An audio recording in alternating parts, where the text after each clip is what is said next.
Promotional consideration paid for by the following. Turn snack time into fun time. The great mouth-watering flavors in one convenient pack. Great taste and hard to resist. All natural flavored, mouth-watering, new great taste. The new champion chewable flavors. Eat. Yeah, man. Take my glory when me creating myself and the Jesus.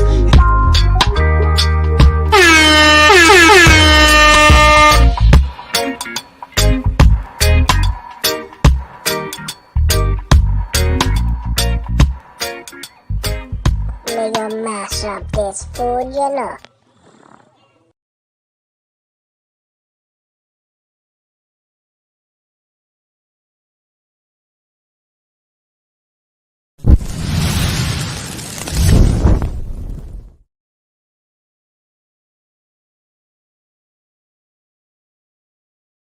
If you want to be the best, you got to beat the best, and the best is blessed, baby. All right, gentlemen, we've been over the rules.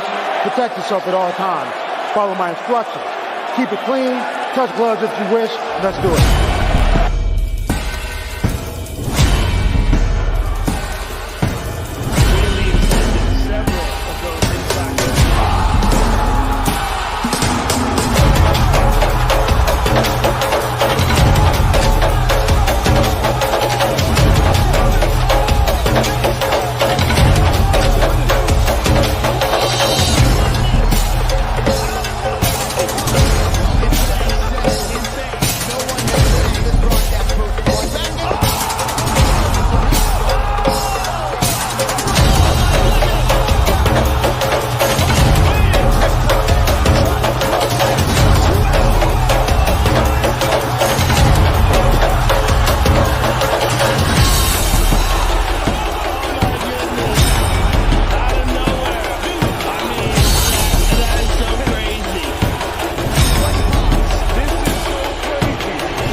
Hosted by Zay Bonez, the MMA Brotherz.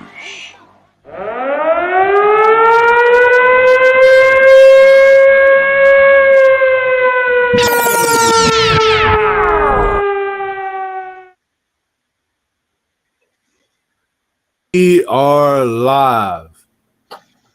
What's up, everybody? Welcome to Straight Talk MMA, hosted by your MMA Brotherz. This is your boy Zay, and riding with me as always is my brother, the one and only Bones. We are here to break down UFC 294, Makhachev versus Volkanovski. Yo, what's up? What's going on with you? Yeah, chilling, bro. How you doing? I'm maintaining. It's a Friday. Special start time tomorrow. I would be remiss if I didn't say rest in peace to Lil Harold, aka Ernest Gaston. But just had to get that off my chest real quick.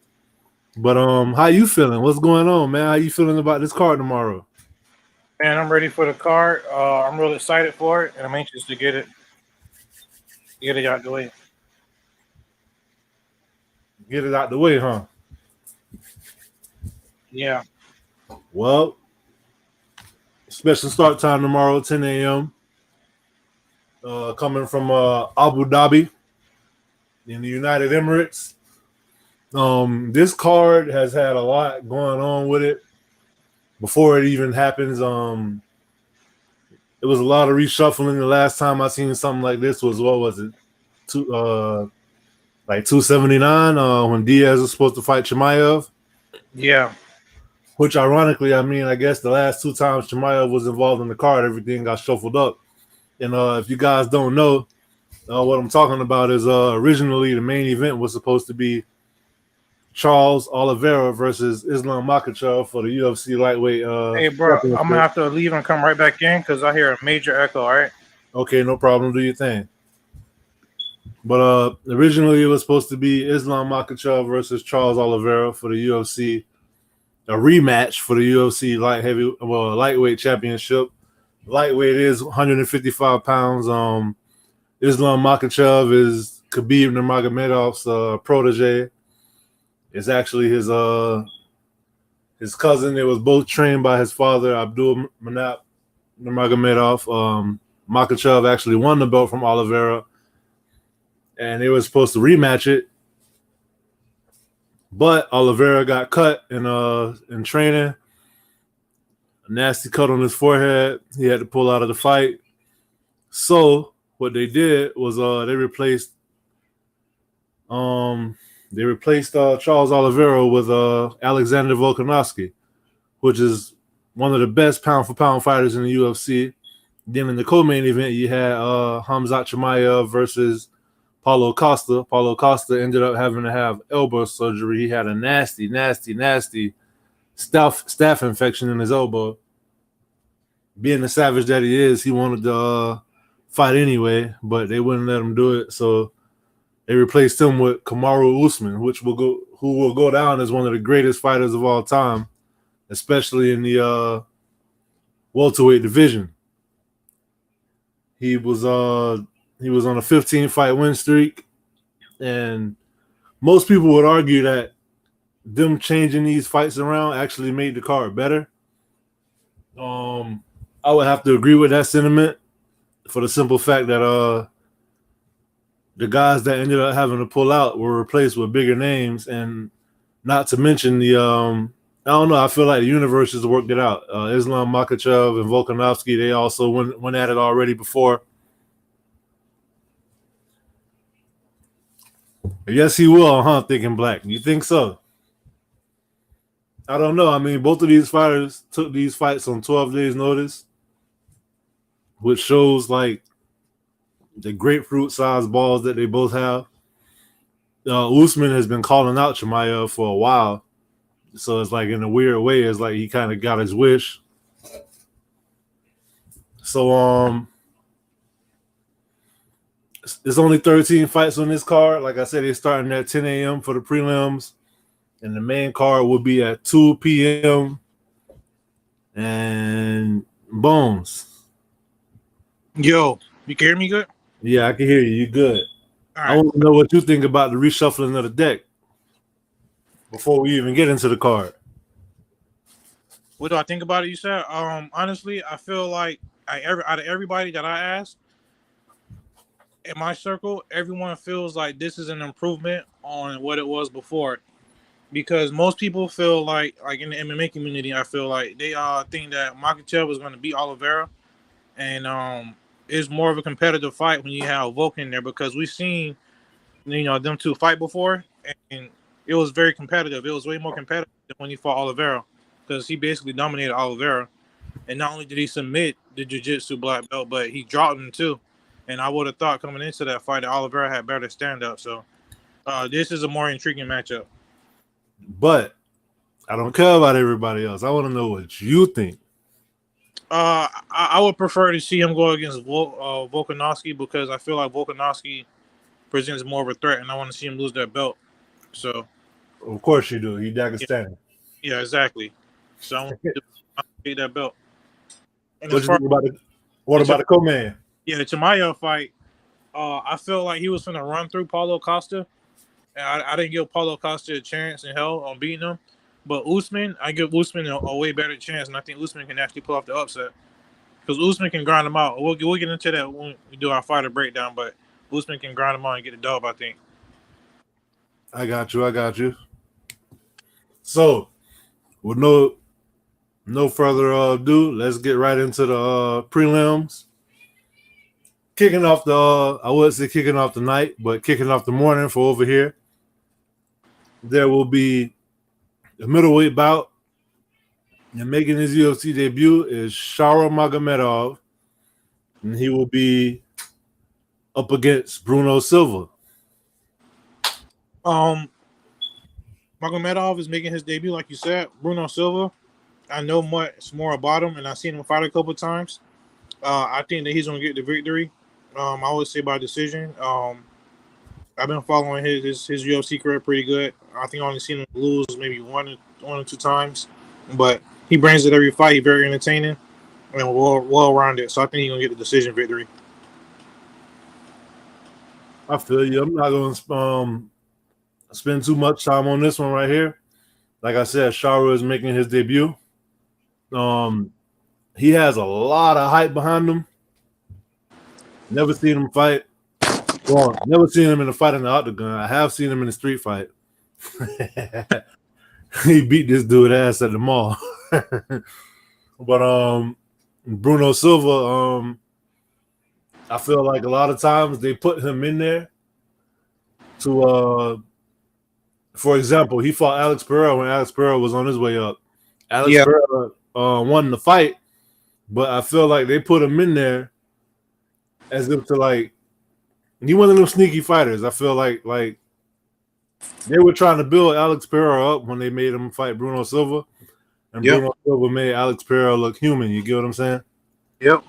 So I feel like he could very well play spoiler. You know, I feel like a lot of times when people see Nurmagomedov and they see Russia or they see Magomedov or anything like that and they see Russia, they automatically think wrestler. But from what I've been hearing and seeing, this guy got some striking. So I feel like this can go either way. But based on the hype that they're giving this guy, I feel like one way or the other is going to be a knockout. Because I see, I know Bruno Silva, he go for the kill. He not no play it safe type of guy. He just balls to the wall. You feel me? Yep. So, by the way, have you been keeping track? Did you keep our scores down from last time? Yeah, I got it. I got to go in my book and get it, but it's in there. All right. Well, I need you to be on point, man, because I don't want you cheating me out of my W. Got you. All right. So next fight in women's strawweight bout, we got Jin Frey versus Victoria Dudakova. Go ahead. I know a little bit more about Dudakova, so just by default, I'm gonna pick her. I'm interested to see how this is gonna play out, though, but I don't really have much to say about it. All right. Well, Jin Frey, I feel like she a vet. She was Invicta champion for a while. I feel like she kind of came to the UFC a little late, but she's been up and down. I feel like she's lost more fights than she won since she's been in the UFC. Victoria Dudakova, she earned my respect a lot. I only seen one fight from her, but that was from the UFC Contender Series. So this is her first official UFC fight. She literally won a contract on like the hardest job interview in the world, which is the UFC Contender Series. Which if y'all don't tune into that on Tuesdays and y'all like fights, then I don't know what you got going on. But Victoria Dudakova, she actually got her UFC contract off of a loss on the Contender Series. But that's just how good that fight was. So both women got the contract in that fight. I'm interested to see what's going to happen. I'm going to pick Jin Frey just because I feel like her experience might get her over. But Dudakova is tough based off of what I saw. So I don't see no finishes in this fight. Yeah, I agree. No finishes in this fight. All right, next up, featherweight bout. We got Nathaniel Wood versus Muhammad Naimov. Naimov. All right, so for this fight, I don't know much about Naimov, and I know a lot more about Nathaniel Wood, which in reverse, that's what I'm going to pick against Nathaniel Wood, because a lot of times I feel like he kind of don't live up to expectation, or he don't, he could be more impressive in the octagon, basically, so I'm going to pick Naimov in this fight. Yeah, I think you got Nathaniel Wood mixed up with John Wood. Earlier when we were talking, you said that you think that's Joanne Wood. But that's John with her husband don't fight. He a coach. Oh, okay. But Tajikistan, I think this is the first he making history. He's the first fighter from Tajikistan in the UFC. That's cool. That's what's up. I know if y'all know this. Even more reason for me to say it again. That's even more of a reason for me to root for him. Yeah, you know he gonna have the crowd behind him. Yeah, I feel like it's kind of cool how the UFC always try to like depending on their location is how they stack the card. I feel like that's always a good thing. Like as far as they keep the crowd into it. So like even if you're a casual, you don't really know these guys, and you're there, obviously you're gonna go for the hometown hero, and it just gives you. It's just kind of like it's one more aspect of a way for people to kind of like get into the fight so they don't really know what's going on. You get what I'm saying? Hey, but let me ask you a question. What's up? Don't you feel like the Saudi fans aren't as rowdy and are as loud compared to, say, Brazilian fans or UK fans? Yeah, but I feel like that's a cultural thing. I feel like I agree with you 100%.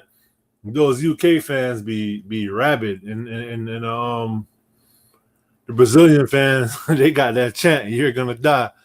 Yeah. So I mean, I feel like these guys, it's not really their style. I feel like they kind of be into it in their own way.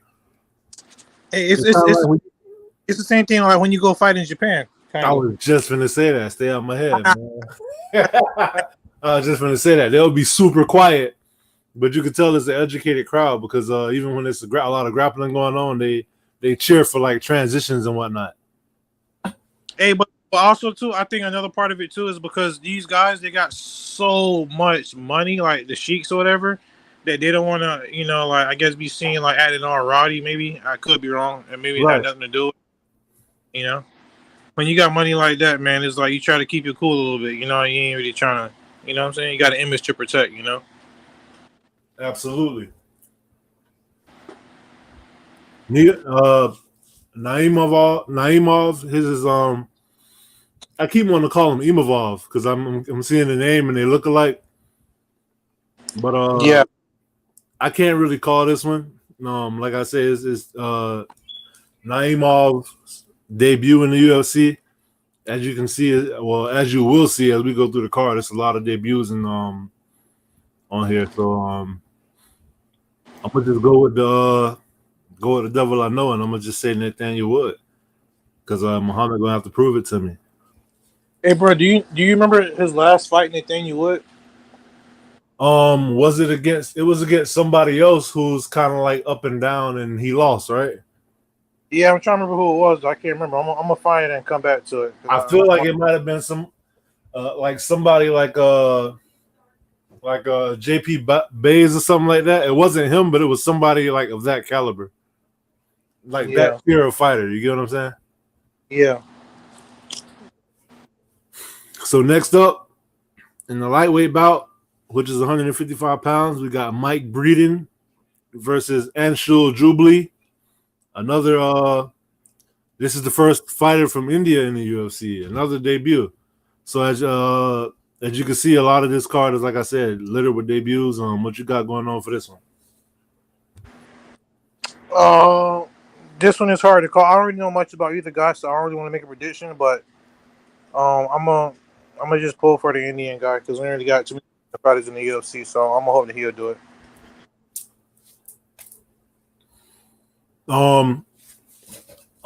Same with you. I know I've seen Mike Breeden before, but he doesn't stand out. Anshul Jubli making a debut. Not really much to say about this one. You got to remember, guys, the UFC got like over 700 fighters on the roster. And so when you're a fighter and you're not that active, you don't really like stand out. I feel like it's virtually impossible to know every single fighter. You get what I'm saying? Hey, bro, wait real quick. Nathaniel Wood last fight was against Charles Rosa. You're right. That's exactly who it was. And Charles Rosa kind of thrashed him. Yeah. It was a good fight, but I'm not going to say he thrashed him, but he finished him. Yeah. All right, next up, we got my boy Sindriquis Dumas versus Abu Azaitar. I'm gonna go with Dumas just because he did a lot on the local scene, and he was like running through people, and then he had his UFC debut against Josh Frim. And Josh Frim, he's not a name that the casual MMA person would know, but hardcore fans will know him. You know what I'm saying? He's pretty You bring that action. Yeah, exactly. So you know, it wasn't a bad loss. It was a bad loss, but it wasn't like the kind of loss to where I'm off his bandwagon. I still feel like he still got some hope, and I'm still stay on his hype train. Azaitar, we've seen him get knocked out, so I feel like Dumas can find that chin and put him out. I'm hoping he do. And when you say local scene for Dumas, that's local as in Florida, because he is Correct. a Florida boy. I saw him. He got his actual contract off the Contender Series. He got a finish. He is a finisher. I feel like his weakness is the grappling. Abu Azaitar, I don't really see him as a strong grappler. I mean, I haven't really seen enough of Sindriquis. I only seen 2 fights from him. Abu, I feel like he's kind of kill or be killed. I feel like Sindriquis is pretty big for the middleweight weight class. When I say big, I mean like long and lanky. I would like to see him use his range and kind of like snipe from the outside. I feel like as long as he can do that, he'll be all right. But when you watch him fight, you do notice that he's extremely raw. Like he, yes. Like I feel like he has a lot of potential for growth, and I'm really interested to see. That's somebody who I got my eye on as far as watching his career and see what his ceiling really is. Hey, I'm not sure what fight camp. I don't want to speak out of turn, but I'm not sure what fight camp he fights out of. Right. But I feel part of like him, I would like to see him go to like Kill Cliff or Top Team or a big gym like that. To kind of sharpen up his tools and get a little bit better in the octagon. Thinking Black say a low-level gatekeeper. I'm not sure if that was in reference to Dricus, Abu or you thinking about Duplessis. You got Duplessis on the mind. That's my boy, man. He should be champion right now. I think he was in reference to Abu Azaitar. But so let me see. It might have been Nathaniel Wood actually. So next up in the bantamweight bout, and if you notice this card, they didn't break it up between early prelims and prelims. And I know. It's just prelims and main card. So next fight up, we got Victor Henry versus Javed Basharat. Go ahead. I feel like I've seen Victor Henry fight before, although I can't really remember. But yeah, I'm gonna just pick him just by default. I don't really have much to comment on this fight because this is one of those fights where it's a sleeper fight, bro.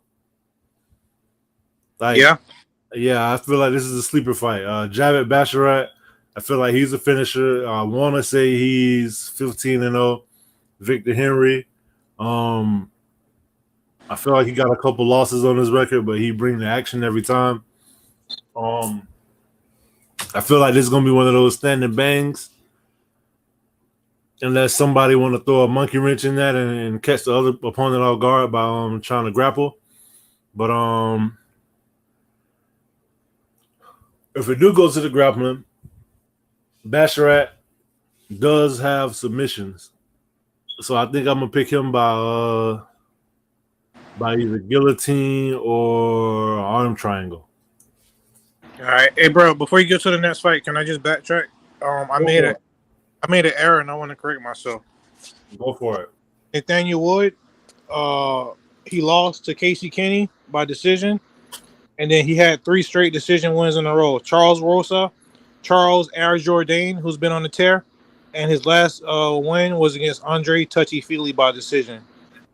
You know, it's crazy. I don't remember that Charles Jourdain fight happening. Me either. It's weird too. It was on the gun and 2 of Vasa card.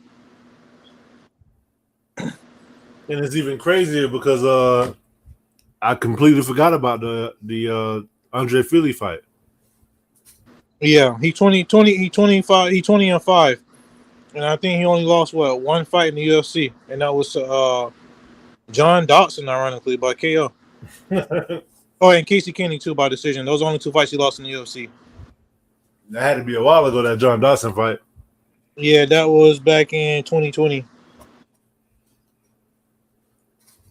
Yeah, I mean, it feels like it's been so much longer since Dotson been in the UFC, right? I know, but hey, he on the bare knuckle scene now, knocking people out.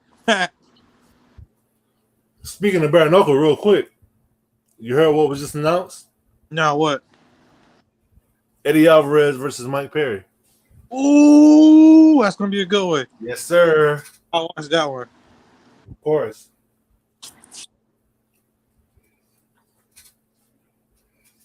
All right, the next fight really good too. I'm looking forward to the next fight.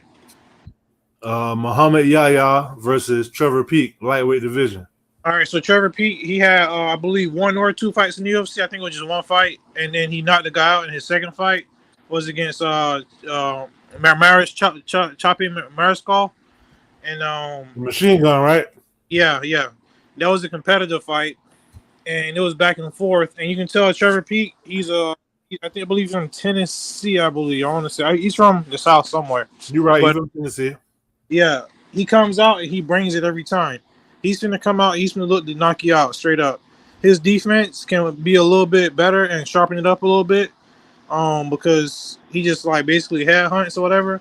And he's the kind of fighter, he'll beat anybody that's like lower ranked or whatever. But once you get to the upper echelon, you got to kind of have that head movement, that footwork, you know. And he throws a lot of a different kind of strikes too, elbows and everything like that. He's extremely, extremely exciting to watch. I'm looking forward to watching him fight. I'm finna pick him by knockout in the first round. Muhammad Yahya, you finna go to sleep in front of your friends and family, buddy.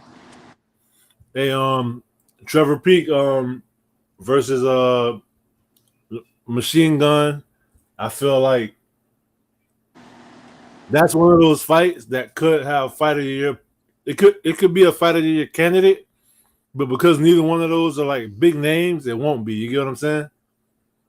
Yeah. It kind of reminds me of the fight that Matt Schnell had with I can't remember the guy's name, but the Asian guy. Yeah, that's when he came back and won in the third round with a submission.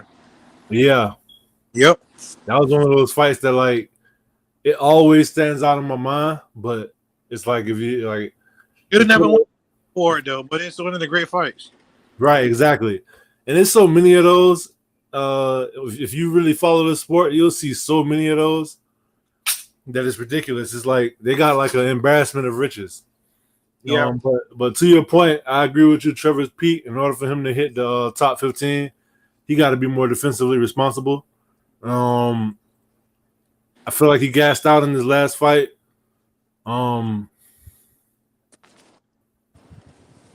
What stands out to me is kind of crazy. Something that he does that nobody else does is he throw these standing hammer fists. Yeah, that's what it is. I was trying to think of. I remember the elbows, but yeah, that's what it was too. The standing hammer fist at an awkward angle. Yeah, it's like I never seen that before. He don't come straight down with it. He comes at like a little 45-degree angle, kind of. You know what I mean? Almost like a chop, like a karate, like a a Carter from karate or something like that. Like Dragonfly Jones, Martin. But yeah, Muhammad Yahya. I believe this may be his debut. I'm gonna just go with Trevor Peek just because I know him. It's a lot of debuting fighters on this card, and I feel like most of the debuting fighters are from the Middle East, and I feel like they did that on purpose because that was for the. It's like they got the things that appeal to the locals, and then they got the things that appeal to the people like us. Hey, but look, I'm kind of wondering, is it a conspiracy? Because I see like Dumas and Pete, Those are both up and coming strikers, real young, and they're throwing them into what kind of grapplers in their hometown debut. You know, so I'm wondering if there's something to that, or if I'm just reading too much into it. Well, to that point, our very next bout is in the flyweight division. Yeah. Those of you don't know, that's 125. Me personally, I feel like no grown man should weigh 125 ever, even if it's for 5 minutes. Not everybody sits like you, man. But still, like, nobody should weigh 125 as an adult, in my opinion. Not as a man. I mean, come on now, like 125. I was playing 125 pounds when I was, in 6th grade, I think. Exactly. You weren't an adult. Oh, 7th grade, actually, yeah. Yeah, it's crazy. But with that being said, we got number 10 versus number 11. We got Tim Elliott versus Muhammad Mokaev. Tim Elliott has been around for a while, former title contender.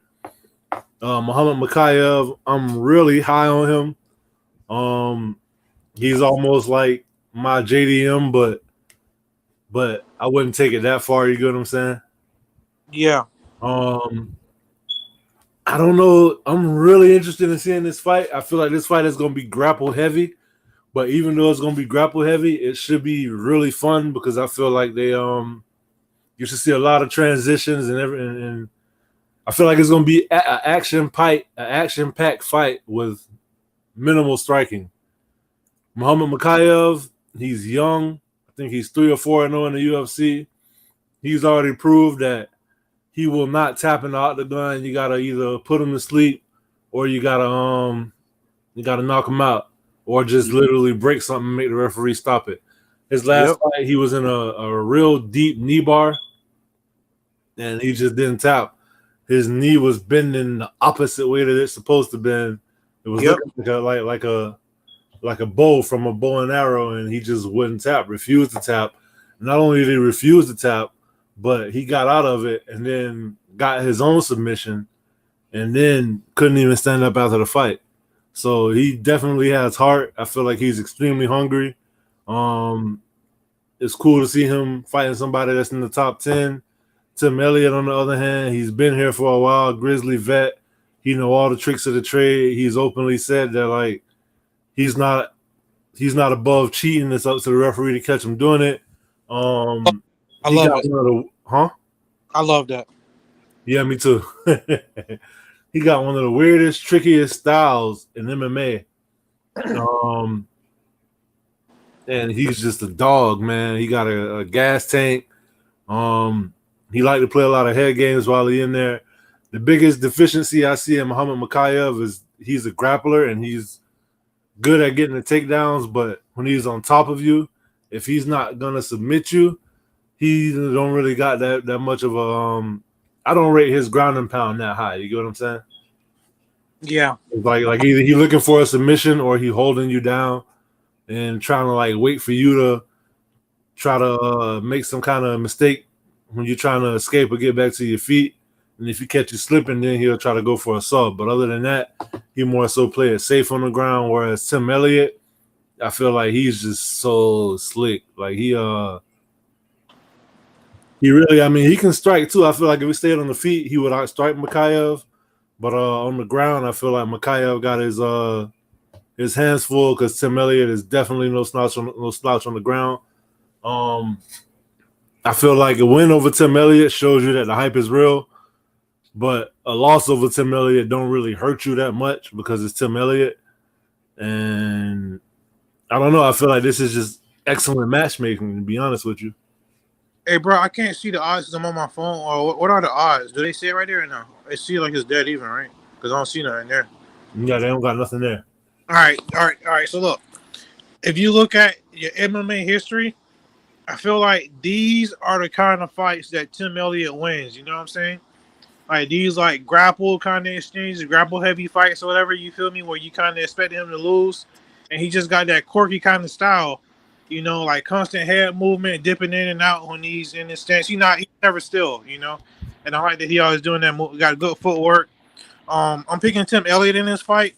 I don't think he's going to finish Mokaev, only because I don't think Mokaev can be finished after what I seen in that last fight. I got the utmost respect for him. So he's not going to get tapped out. I don't think he's going to get knocked out. But I do think Tim Elliott will outsmart him on the ground and out grapple him. I feel like Mokaev, if it just makes a little sense, he can be a little too cocky on the ground because, like you said, if you don't get that submission, he'll just kind of like laying prayer on you. He's not going to go for that ground and pound. And to your point, his last 4, he's 10-0, by the way. His last 4 victories, he have a submission, a decision, and 2 more submissions. So he's the submission kind of guy. I don't see Tim Elliott getting submitted on the ground by him. So I'm going to pick Tim Elliott to win. They're very close. No, you know what? Actually, Tim Elliott finna get robbed because I forgot. This is over there. So Tim Elliott finna get robbed and probably even though buddy's from the United Kingdom, I think Tim Elliott would do enough to win, but the judges give it to Mokaev. That's my prediction. You know, I'm really interested to see how Mokaev is gonna come out in this fight because I want to see if him fighting Tim Elliott is gonna make him like he's hungry. So I don't know if he's gonna try to fight outside of himself. You get what I'm saying? Yeah. And get caught, or if he's gonna keep his composure. So I'm real interested to see that. Like I love seeing these up and comers get their first real test against like a grizzly vet and just see exactly what they're made of. Because win or lose, this fight is gonna tell us a lot about Muhammad Mokaev. You get what I'm saying? Yep. And I don't know. Again, shout out to the UFC matchmaking. I just love when they put these fights together, and it's like, yeah, because either way, no matter what happens in this fight, you're gonna come away with answers to either guy. You know? Exactly. That's exactly what I was gonna say. Like, they make it to where you get a lot of questions answered. You get what I'm saying? Hey, I wasn't gonna bring this up, but I'm gonna say shout out to Tim Elliott because he had a lot of personal issues going on in his life, and he was stand there and get victory in the last fight. And he's still looking like, you know, it didn't deter him too much. So I respect that a whole lot. You know, if anything, I think it helped motivate him and reinvent his career. It seemed like it, but most people, they're not mentally tough, and that'll destroy them. I should say mentally tough, but they don't have the wherewithal to withstand something like, you know, that. I get what you're saying. Yeah, that was kind of devastating. But shout out to him, and because of that, the adversity that he faces, it kind of makes me root for him even more. Like I was never a big Tim Elliott fan. I always respected him, but after hearing that story, it made me like a fan. You get what I'm saying? Came here. I always respected him because when he fought Mighty Mouse, you know, it was very competitive. But after hearing that story, I became a true hardcore fan. And you know what's crazy? Every now and then you have those fighters that come along where they are so good that if they weren't around, other people would have had their, like, Tim Elliott would have been a champion if he didn't fight in the same time period as Demetrius Johnson. Ian McCall would have been champion. Right. So would have been champion way earlier and probably retired way earlier and would have been out of the game earlier. Who? Cejudo. If it wasn't for Mighty Mouse. Yeah, you're right. Remember, he was out everybody, bro, and he fought Mighty Mouse and caught that knee to the body up against the cage, and he was out. You feel me? Even my boy Joseph Benavidez. Yeah. He was like the best flyweight next to Mighty Mouse, but he just existed in the time where Mighty Mouse was also around. Look at DC and John Jones. DC would be considered the GOAT if it wasn't for John Jones. Hey, look at Uriah Faber and Dominic Cruz, though. Yeah, but Uriah Faber still did his thing, though. Yeah, but he never got that belt in the UFC. No, not in the UFC, right. So next up, we got a bantamweight bout. Men's bantamweight is contested at 135. And we got yo boy, Saeed Nurmagomedov. Ha! Yeah, right. Versus Muin Gafurov. I don't even know who Gafurov is. I never heard of him, never seen him, but I hope he knocks his ass. You know what they're doing here, right? Yeah. Gafurov, I hope you knock him out, man. I ain't got much to say about the fight. I hope you knock him out. Look at his face. You look like he's finna knock somebody out. No, I don't think so, but I hope you do. He look like he happy to be here. Yep. My boy got wall-to-wall carpeting. Saeed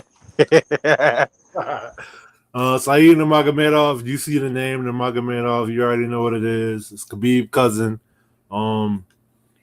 Contrary to popular belief, he's not just a wrestler. He can strike too.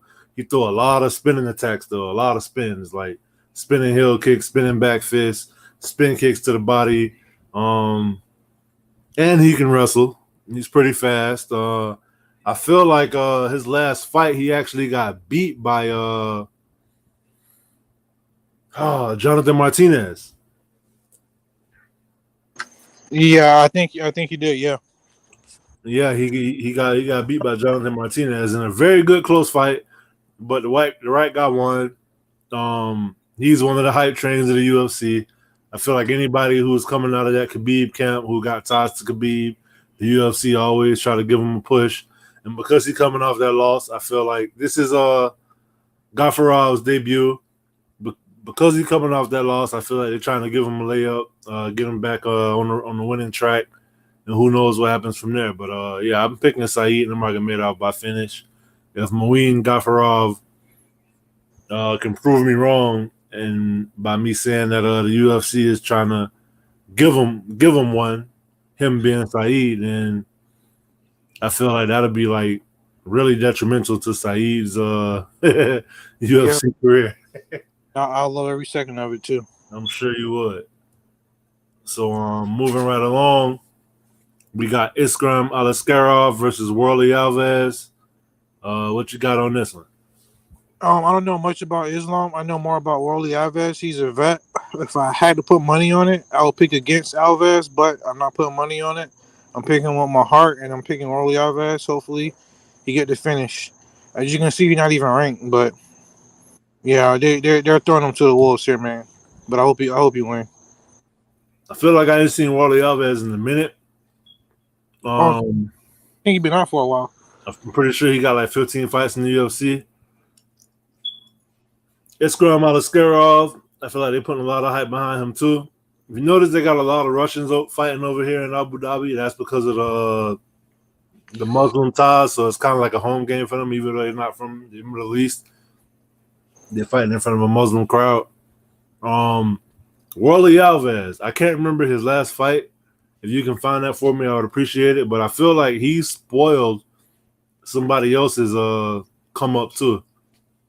Like he played the spoiler. All right. Worley Alves, he's been around for a while. Ikram Aliskerov, definitely a grappler. It's like he's not really an exciting fighter, but he's a successful fighter. He gets the job done. He's a Dagestani. Say it again. He's a Dagestani type fighter. That's what that is. Meaning what? Not extremely exciting to watch, but very well winded. Got good grappling and will win most of their fights. Hey, so what is it That's that you what I mean. don't like about the Dagestani fighters? Oh, it started with Khabib, man. I feel like it's a all right, I'm gonna make sure I say allegedly. I feel like there are a lot of alleged things going on, a lot of conspiracies going on. I have no proof of anything, so I don't want to, say nothing. But one thing I will say that can be proven: a lot of them get their records padded up like hell. That's one thing I will say. You know what I think? What you think, bro? I feel Yeah, like Khabib traumatized you. I will admit it has a good amount to do with Khabib. He kind of started it. He spearheaded it. You feel me?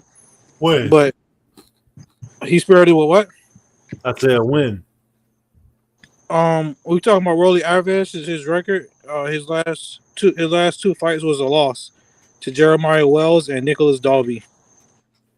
What about before that? He beat Munir Lazez and then lost to. That's the one right there. Munir Lazez. That was in Abu Dhabi. That was in Abu Dhabi, and he was an up and comer. He had a lot of hype behind him. He had a hard time getting in the UFC. Finally got in the UFC. That might not have been in Abu Dhabi because I feel like he made his debut in Abu Dhabi. Yes, sir. And then he won that fight, and then he had his next fight, and Warley Alves finished him, I believe. Yeah. But yeah, like I said, if I had to pick, I'll pick against him. But I'm hoping that he win though. Back to this counseling session though, while we go to the next fight. No need for a counseling session, man. Let's keep it moving. I just want to know when did Khabib? You said it started with Khabib. I'm trying to figure out when. It could be with Michael Johnson, man. Oh, I thought it was because of McGregor. It started with Michael Johnson, but it like crescendo with McGregor.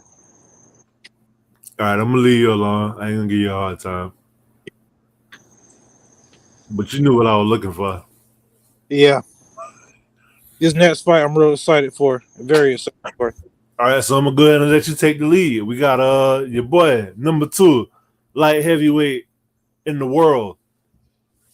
Just for the record, guys, when you see these numbers next to these guys' names, that's not number 2 in the UFC. That's number 2 in the world. You feel me? So basically, what they're saying is there are only 2 people in the whole world that weigh 205 pounds that can go to Magomed Ankalaev's house and eat his food. And one is ranked number 1 and the other one is a champion. So, all right, we got Magomed Ankalaev versus number 7, Johnny Walker, in the light heavyweight bout, which the belt is vacant right now in that division. All right, so look, Muhammad Ankalaev, his last fight with Jan Blachowicz was for the vacant UFC light heavyweight strap, and that fight ended up in a draw. And in the UFC's eyes, that fight was very unappealing, and it was so uneventful that they didn't give him a rematch. They didn't do the rematch for the belt. Ankalaev, yeah, he is ranked number 2. He is pretty good. I do respect him. Do I enjoy watching him fight? No, not at all. Johnny Walker, he's very chinny. Me and my brother just seen the video where the dude got knocked out 5 times in 18 seconds. Technically, it was 4, 5 if you want to count it, maybe, but at least 4 times verified within 18 seconds. So it's terrible rough. But anyway, Walker, he is chinny. But it's fights like this sometimes where he pull off the upset, you know. I will pick Makhachev to win. I don't think he'll get the job done. Like as far as finishing him, I think he'll go in by decision. But I really do hope that Johnny Walker win. I like to see him. This to be the biggest victory of his career if he can do this. If he can pull this off. Johnny Walker is very unorthodox. Got very weird striking. He can come from all angles, kicks, elbows, knees, all that kind of stuff. Ankalaev is way more technical, I would say, less flashy. But he got a good ground game, good grappler. So I see him winning by decision. Well, I agree with you. I feel like Johnny Walker's only path to victory is by devastating KO. Johnny Walker's weakness, the grappling. Magomed Ankalaev's strength, grappling. Magomed Ankalaev, if you're just looking for like blood and guts and action, he's not the fighter to watch. But if you're looking for like strong technique and well-rounded, well-placed strikes as far as like just technical fundamentals, as far as his 1-2, his takedowns, his ground and pound, his kicks. The flashiest thing he'll do is spinning roundhouse kick. He might throw that to the head. He might throw that to the body. But other than that, he's extremely basic, but he does the basics very well. Johnny Walker is more of a flashy striker. His takedown defense is okay, but getting up is his problem. If you get him down, you can probably keep him there. He'll gas out, and I feel like the longer this fight goes, the more it favors Magomed Ankalaev. The shorter it is, the better that is for Johnny Walker. I'm expecting Ankalaev to come out and just straight try to grapple, try to wrestle, get him up against the cage, try to take him down. Johnny Walker is big for a light heavyweight. I feel like he could easily fight at heavyweight. He did switch camps, and he fights out of Ireland right now. What's Connor's gym?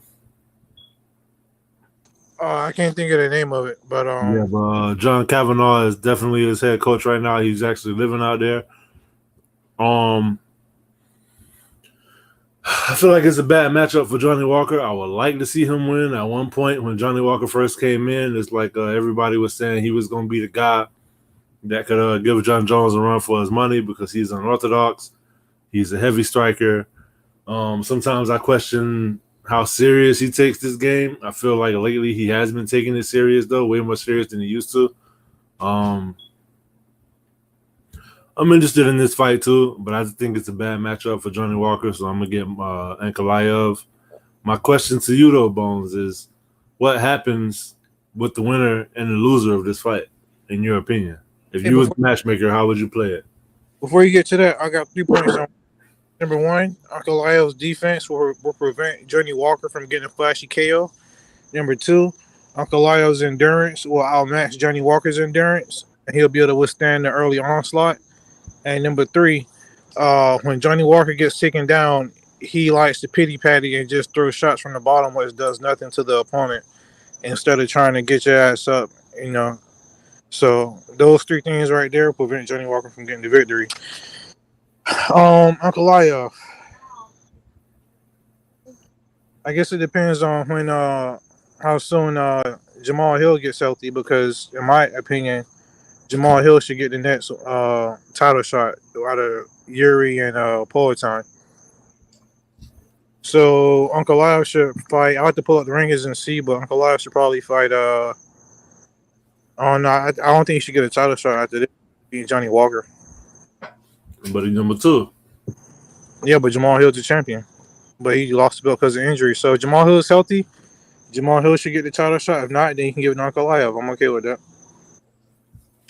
It's an ACL injury. I don't remember what month he got injured. When you it's an Achilles. Achilles. Okay, so I think that's right, a year recovery. Like, you know, 9 months to a year, 9 to 12 months. According to Aaron Rodgers, it's like less than that. Yeah, I don't know. Hey, but so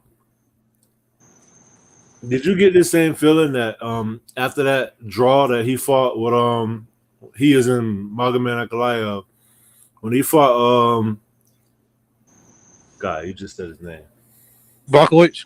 Yeah, when he fought Jan Blachowicz to a draw, did you get the impression that the UFC was kind of like upset with him?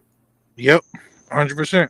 So I started off by saying his last fight, he fought for the belt. It ended in a draw, and instead of running it back, they gave Jan, a fight, and they didn't give him the title shot back. And I'm okay with that, but he was upset. He was in his feelings. He was talking about leaving and whatnot, but I honestly felt like he lost that fight. He almost got finished with leg kicks. I don't feel like he's in the UFC's favor anymore. But at the same time, I feel like, usually when they got something against the guy, they stack the cards against them. And them giving him Johnny Walker doesn't add up in my mind according to how I felt like they felt. You get what I'm saying? Yeah. So kind of weird. Like, I don't know. Maybe they know something I don't know. But weird things happen, and you never know. Johnny Walker might just knock his ass out, and I hope he do. I would be fine with Ankalaev like not being the champion. Like, I'm fine with that. I'm happy with that, actually. And it's crazy because this division has been in shambles since John Jones left it. Nobody has emerged as that dominant force that just hold the belt for a while. What were you gonna say though? No, I'm looking at the rankings. Jamal Hill is up there. You got Yuri fighting Poatan already. Ankalaev is number 2. Blockweight is number 4. We don't want to see that fight again. So maybe Alexander Rakic is number 5. So maybe if and when he gets healthy, they could fight each other. You know, he already beat Anthony Smith. Uzdemir came off of a win. Maybe they could fight each other if he wins. Try to get Uzdemir back up there in the rankings. You know. Yeah, this division needs some. Yuri is definitely. I feel Yuri and Poatan both are great additions to this division, but I feel like for a division that used to be one of the premier divisions in the UFC, it's kind of like fell off a little bit. Well, a lot That's, of it. That's only because the last 2 champions got injured. Bad luck, you know, string of bad luck. Yeah, but see, I can see Yuri holding on. And by the way, Yuri versus Glover, best light heavyweight bout I've ever seen in my life, hands down. Better than Jones versus Gustafsson. Better than Jones versus DC. Agreed. I mean, it's just the best light heavyweight fight. If y'all want to see a fight, watch. Wait, was Shogun and Hendo? Those both was at light heavyweight, right? Yeah, but I think this fight was better. Probably, it might have been. I can't argue with that. All right, so now we're gonna go to the co-main event. If you don't got anything else to add on that one. No, I'm good. All right, co-main event, middleweight bout. Originally, it was supposed to be Paulo Costa versus Khamzat Chimaev. Costa's out. Kamaru Usman is in. Kamaru Usman has been calling for this fight for a while, but he wanted to do it at a catchweight. He didn't want to do it at middleweight, which is 185, because his good friend, fellow Nigerian, Israel Adesanya was the champion, and he did not want to be put in a situation to where he had to fight Adesanya for the belt. Kamaru Usman was one fight away from tying or breaking, I can't remember, Anderson Silva's record for title defenses. And he ran into a ball saw named Leon Edwards. I think he only has 3 losses on his in his career. He's fighting Khamzat Chimaev, who is undefeated Russian assassin. He has his first 3 fights in the UFC. He finished without being hit once. So, can you repeat that? His first 3 fights in the UFC, he finished without being hit once. I don't think I've seen him in a. He's only had 1 fight go to decision. Bro, that is one of the most insane sports stats you will hear. Because you always hear insane like sports stats, like the one about Tom Brady. Yeah, that's crazy. For those of you that don't know, Tom Brady has never taken a snap on the center where his team was mathematically eliminated for the playoffs. The GOAT in a 21-year career. The GOAT. So what you got? All right, for this fight, honestly, I feel like Chimaev, he should win. But I feel like if it's a short fight, Chimaev gonna win. You know, Usman, I feel like he could pace him out and wear him down a little bit, because Chimaev has never fought somebody that could wrestle like Marty. You know what I mean? So, he fought somebody that had that jiu-jitsu that was on another level, who Marty wouldn't even go to the ground with. That's different, though. That was my point. It's like you seeing him respect somebody's ground game. You feel me? Yeah. Jiu-jitsu. So it's like, because we know like yeah, jiu-jitsu is good, but usually wrestling can stifle out jiu-jitsu. Not in every, there are exceptions, not all the time. You know what I'm saying? But generally, Damian Maia versus Ben Askren, jiu-jitsu for the dub. Yeah, there are exceptions, but usually it's different. What I'm saying is it's different going against a jiu-jitsu based fighter than a wrestler. Because a wrestler is going to have a stronger base. It's going to be harder to take down, and wrestlers don't like being on their back as much, where a jiu-jitsu person would be more comfortable.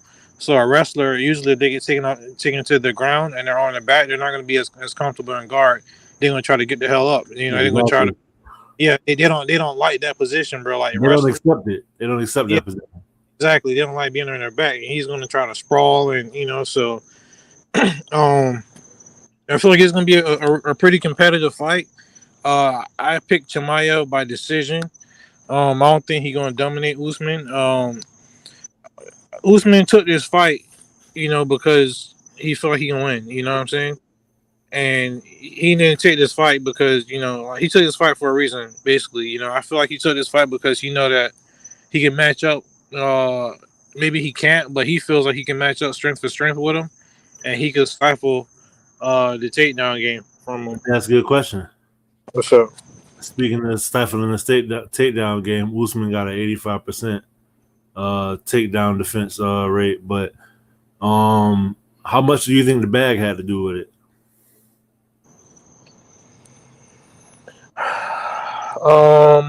I say that played 40% role. I want to know what Thinking Black think about this one. Yeah, I think that played 40%. I think he took this fight. I honestly think he took this fight because he feel like, damn, like the boogie. Y'all think that's the boogeyman? All I gotta do is win this one fight, and I can, be double champ again because I have a path at a title shot. Because the winner of this, I don't know if you stated already or not, but this is a number one contenders bout, and the winner of this will get the next title shot. So I'm glad you brought that up. In his eyes, he wants that legacy, bro. This is a legacy fight for him. He sees it as I can beat Chimaev, and then I can definitely beat Strickland. No shot to Strickland, but that's how he's looking at it, though. You feel me? Because he already did it. Yeah, and not only that, I'm gonna get revenge for my Nigerian brother at the same time. You feel me? It's a trifecta. You feel me? So he's gonna be the first to beat Chimaev, and then he'll be the first to not the first, but then he'll beat Strickland, and then he'll be a double champ. So, have you heard the controversy surrounding this fight? His knee. Yeah. Yeah, my coworker. I was watching the Embedded series, and my coworker told me that on the Embedded, it was a part where he was rolling with Gaethje, and then he looked at Gaethje, and then he was like, "What?" He was like, "It popped," and he was like, "Yeah, all right." He was like, "Yeah, I'm good." So apparently they was at the open workouts, and Gaethje helped him up. They asked him if he was okay, and then he was like, "I heard it pop." He said, "No, I heard it pop." He says that's not what he said. That's how rumors get started. Gaethje thought he hit his head. Who knows? It could be something he's just throwing out there to kind of like, mental warfare. I definitely respect Kamaru Usman a lot. But I feel like Chimaev is someone to be feared. Kamaru taking this fight on 12 days notice, I feel like doesn't hurt him as bad for the simple fact that he's used to 5-round fights. When was the last time you saw him in a fight that wasn't scheduled for 5 rounds? You get what I'm saying? I can tell you, it was before he fought Demian Maia. That was the main event fight, so not even that fight. Yeah, I was gonna say it's definitely before he fought Tyron Woodley, but the fight where he knocked the guy out with a hook and dropped him on his ass. I think that one. And maybe. So I feel like I would give Kamaru possibly. I would be interested to see because this fight could very well play out on the feet. You get what I'm saying? And if it does, I feel like Kamaru, if he come out guns blazing and just walk Chimaev down, I feel like Chimaev like to be the bully. I feel like he's gonna try to come out and try to get him out of there quick. And if that don't work, then it'll be shades of the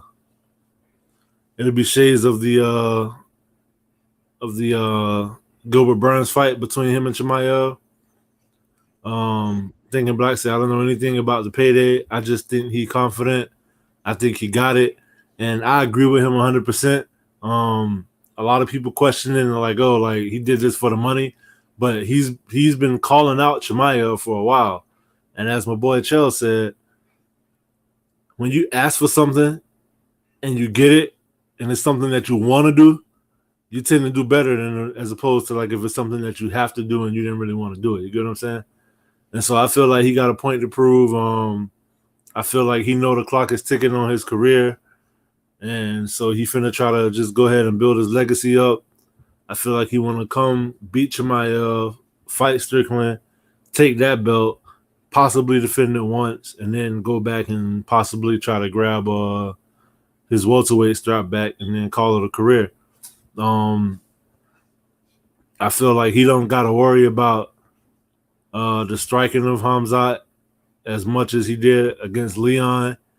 Sometimes I question that second performance against Leon because when you get knocked out by a guy and got to go right back in there against him so soon, I feel like that kind of like leave ghosts in your head. You get what I'm saying? Yeah, I agree. And so one thing I heard Kamaru say when I was asking about his conditioning and as far as taking this fight on short notice, he said, I don't just do this on the weekends. Like, I'm a fighter 24/7, you feel me? And that resonated with me because if you look at like people like Snurp, like like he has fights and he has time in between fights, but in between that time, before he even has a fight schedule, he's always training. Yeah, so I mean, I don't know, that comment was like kind of cool to me to him say that. So, but that being said, even if he did hurt his knee in the open workouts, he wouldn't tell us. So either A, he did hurt it and he's lying about it. He's just such a badass that he want to go through with the fight anyway. B, it's not hurt. Or C, he pretended to hurt it and playing head games. Either way, I don't know. That being said, I want Kamaru to win. But for the sake of beating you in these picks, I'm going to go with Chimaev. But also, too, I would have to say that this is Chimaev's biggest test.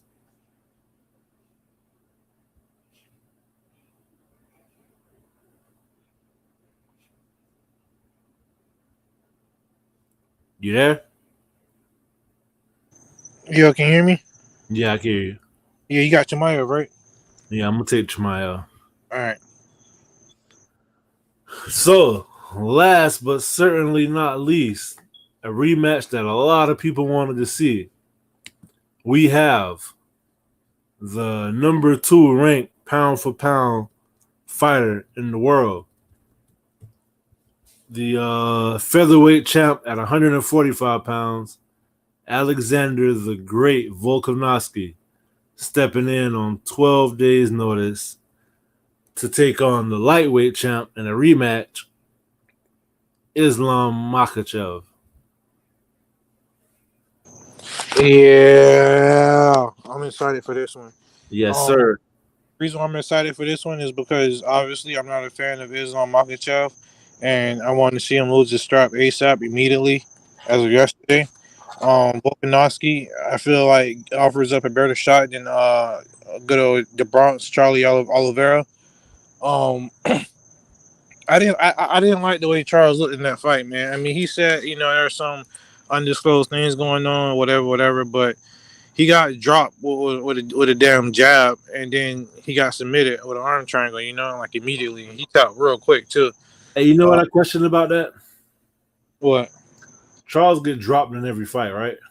Yeah.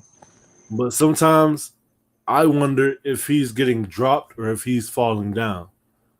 Not saying that he's looking for a way out, but saying that his jiu-jitsu, even off his back, is so threatening that he knows that if he goes to the ground, what is his opponent going to do? Oh, they're going to try to follow him to the ground. Nah, usually they do the opposite. Usually when he goes to the ground, they back up. Yeah, and they let him up. And I feel like that just gives him time to recoup. And if you do think you hurt him and you're silly enough to follow him to the ground, he's going to submit you. So I feel like he knows that people respect his jiu-jitsu so much that he'll fake kind of like call you, like you got to call his bluff. Like, well, if you call his bluff, you can get caught. Look at Kevin Lee. He thought he had Oliveira hurt. He jumped down there with him. And that's another situation where jiu-jitsu actually beat wrestling. Yeah. But I'm sorry, go ahead. I was gonna say Islam, he got that good Dagestani wrestling, the last fight, this is a rematch, obviously. The last fight, Volkanovski, I scored the fight. I believe I scored it for Volk, but I ain't gonna lie, I was pretty biased. You know what I'm saying? I'll have to go back and watch it again with an honest opinion to rescore it. So, I can't honestly say that he won, honestly, because I was pretty biased. And plus the crowd too do influence it. That's why they say like it's good to either watch it. It's hard to watch it live with muted, but if you go watch it again, I watch it the next day to watch the fights muted without the crowd in it, so you can really And get it. without the announcers too. Yeah, exactly. Um, it definitely wasn't a robbery, but I felt like Volk won that fight. Volk, I feel like he was stronger than Islam thought he was. Because Islam figured because he's a featherweight, this 145 are coming up here and just straight up dominate him. That wasn't the case. And also at one point, I believe it was in the fourth or fifth round when Islam had Volk's back up against the cage, and like in the backpack seated position. Volk was sitting there laughing like, "Oh, he's not that strong," and I feel like he kind of, not that he didn't take him serious, but he was making kind of light of it a little bit. Um, in this fight, Volk took this fight so quick because he know you can beat him. So in this fight, I feel like Volk is going to beat him. I feel like he's going to beat him by decision. I don't think he's going to finish him. Only problem with that is he's going to have to dominate the fight because if it's any kind of resemblance of a close fight, the judges will give it to Islam. So he got to beat him to where it's no doubt. He got to like drop him. You know what I'm saying, a few times. I don't want to see him going to the ground with Islam, but we all know that Volk will not tap. So he definitely not. Yeah, he not going to get submitted. Islam, I can see Islam getting him like maybe close in a few submissions, and then trying to really squeeze and submit him and wear himself out maybe. But I'm picking a Volk by decision.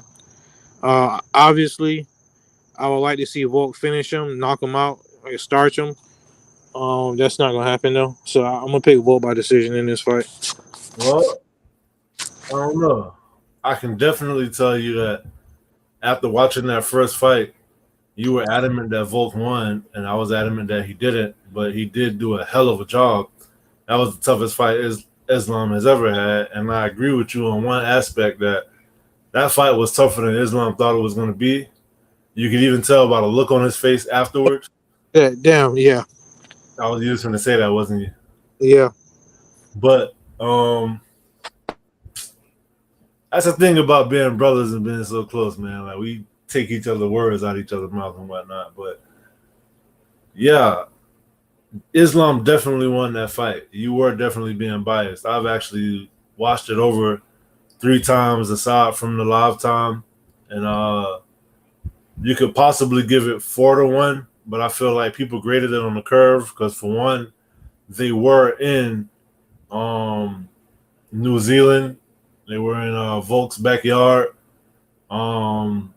And also, I feel like Volk got credited with a knockdown. That wasn't really a clean knockdown because Makhachev was off balance. Makhachev did drop him at one point. Makhachev also took his back for like a whole round. But people get hung up on the way the fight ended because in the 5th round, I feel like that's the thing with these wrestlers. I feel like wrestling is the most taxing aspect of MMA. And so when you're wrestling for 4 or 5 rounds, or at least attempting to, and you don't get to finish, you kind of gas out. We all know that the weight cuts aren't easy for Islam. It was some controversy about the rehydration.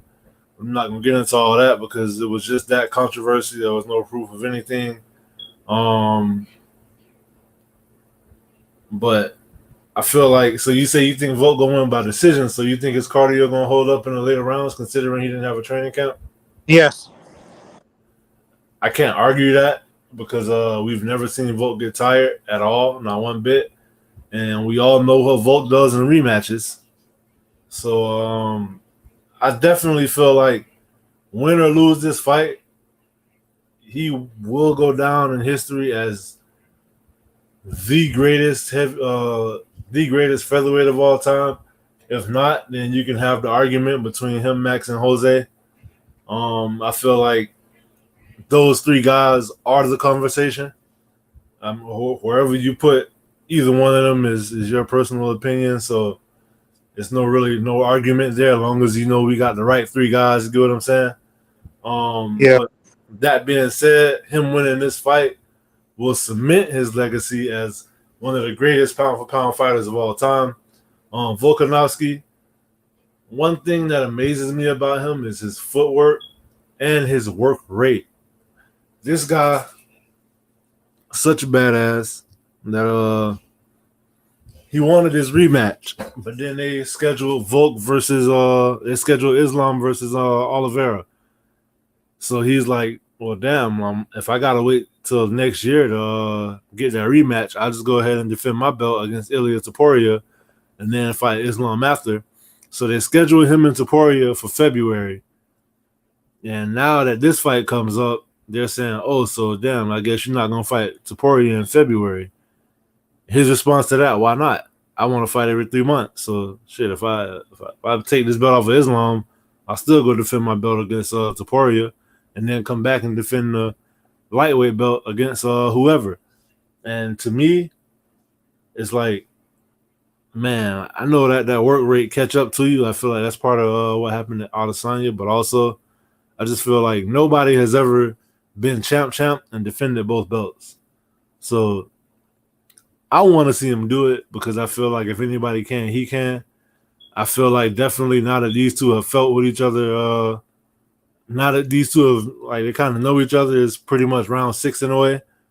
I feel like it's going to be a little different fight. I feel like Volk definitely is going to come in for the finish. How Islam deals with that, I don't know. But I do know that it always behooves you to keep a wrestler on his back foot because it's kind of hard to shoot when you got to move him backwards. But that being said, we all call Islam a wrestler. Don't sleep on his striking. He's definitely a cleaner striker than he gets credit for.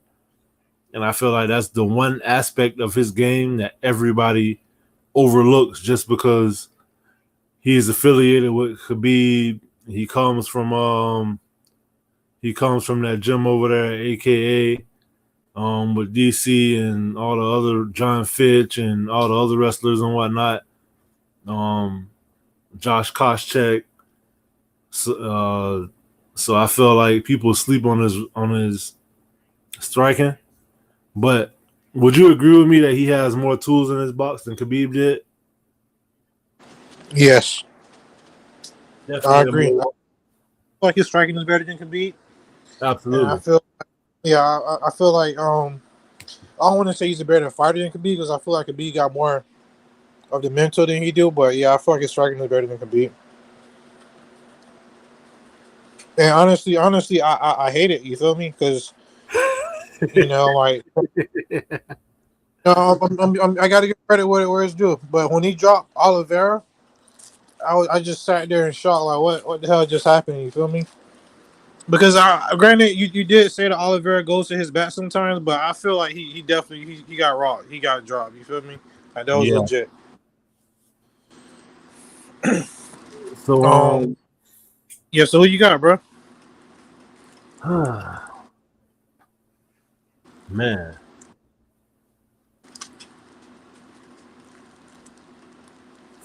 This is one of those ones, man. I'm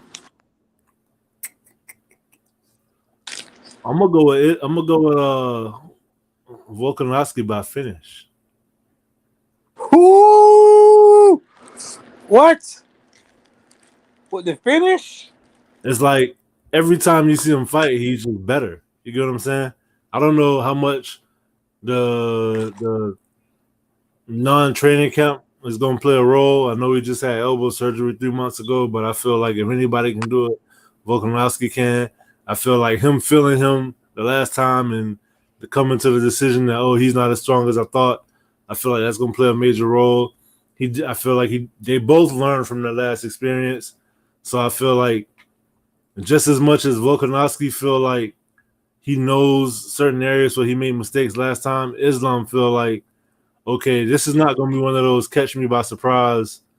This fight is harder than I thought it was going to be. He knows exactly what he's getting himself into. You get what I'm saying? But I feel like I like Volk to win within 3. If it go all 5, I'm gonna go Islam because I don't know,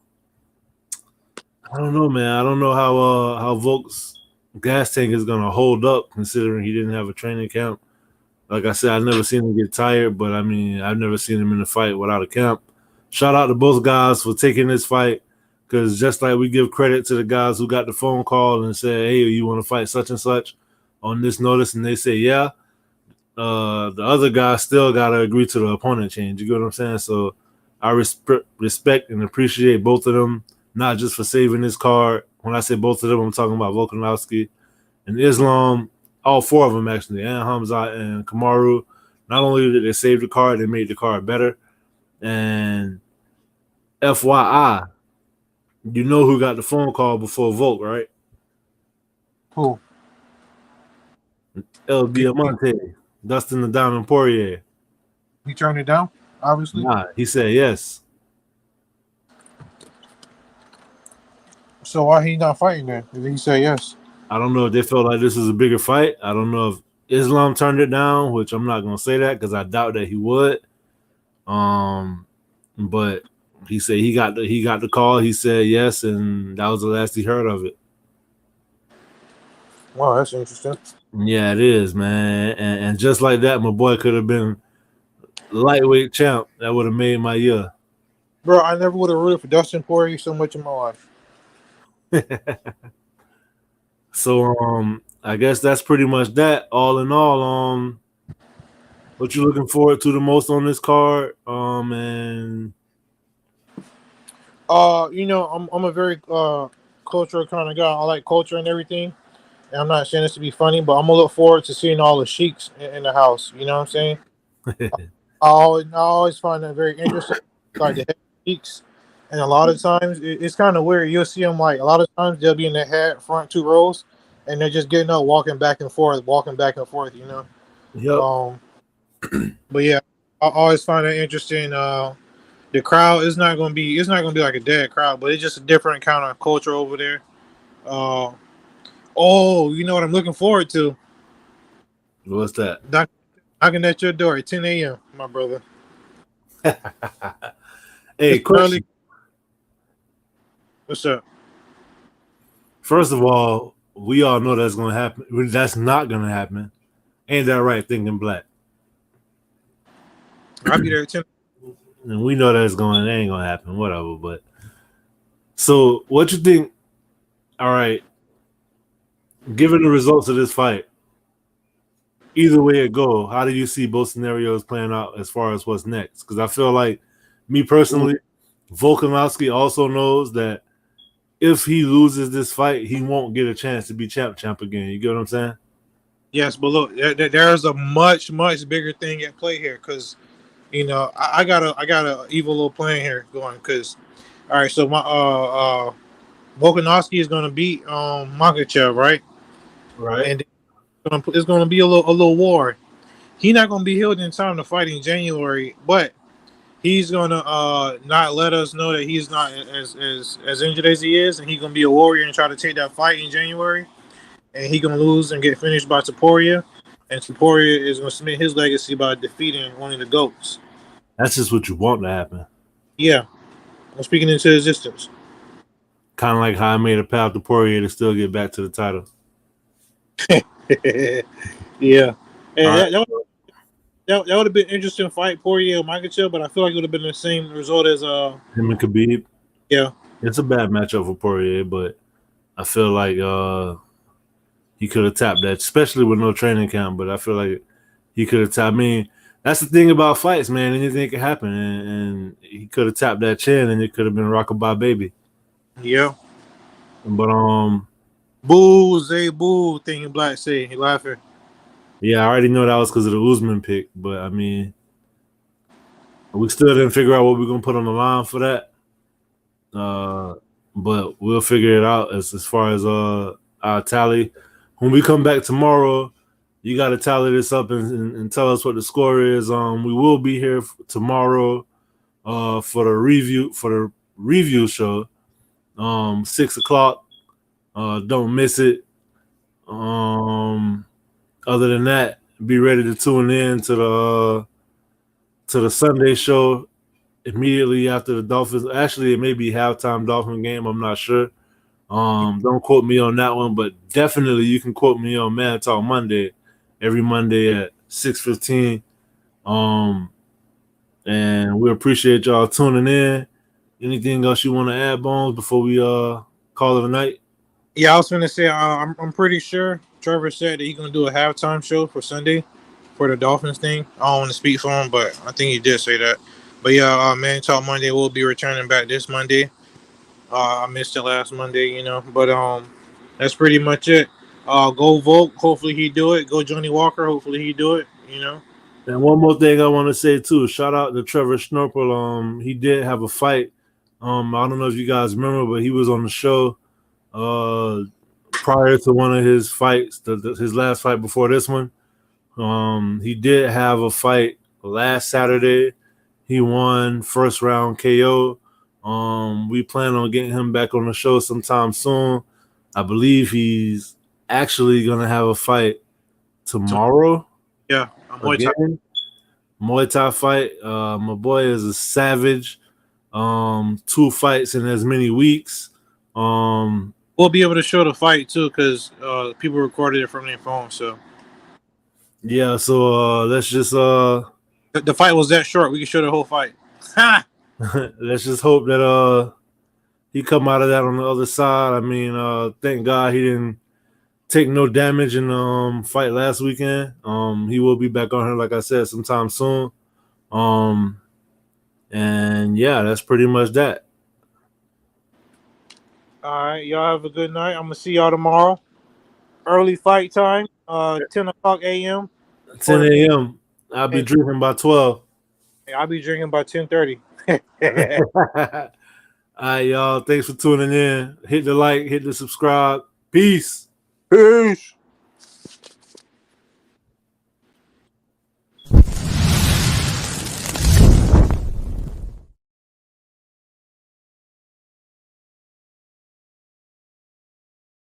If you want to be the best, you got to beat the best, and the best is blessed, baby. All right, gentlemen, we've been over the rules. Protect yourself at all times. Follow my instructions. Keep it clean. Touch gloves if you wish. Let's do it.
Straight Talk MMA, hosted by Zay and Bonez,